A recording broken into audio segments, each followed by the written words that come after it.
Recently I've been reading Lamentations, and in particular chapter 3 really stood out to me because of the depiction of hope that it gives. And it really didn't make sense to me how the author could find hope in such a situation. Obviously Lamentations was written after the fall of Jerusalem. Babylon's come and captured the city, and there's a lot of suffering. Lamentations describes the famine, the pain, and the destruction that is all around. It describes how the children who used to play in the streets are now begging for food. It describes the rich who are now eating whatever they can find in the dirt instead of their lavish meals. And the elders and the priests of the church who once wore extravagant clothing are now unrecognizable because they're wearing rags and they're filthy.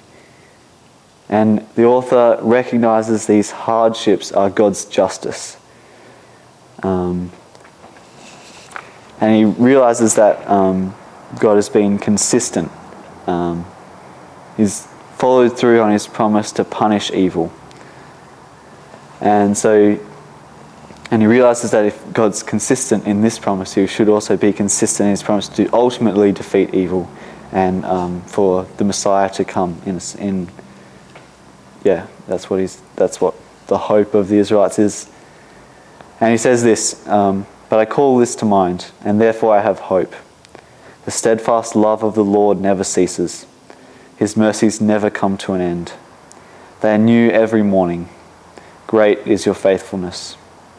The Lord is my portion, says my soul. Therefore, I will hope in him.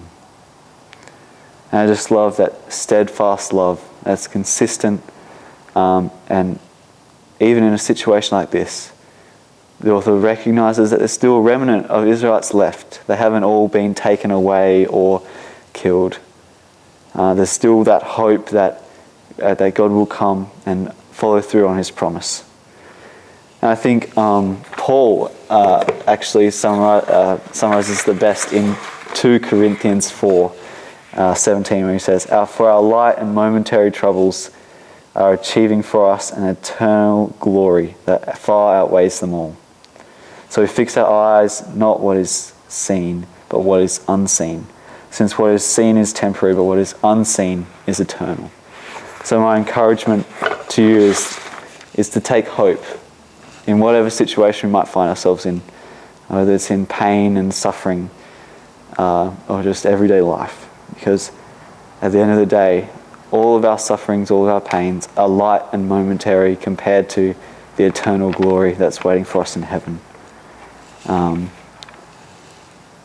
if the author of Lamentations can find that hope in the situation that he found himself in, and all the people around him as well, with the pain and suffering that's written about in that book, and really is quite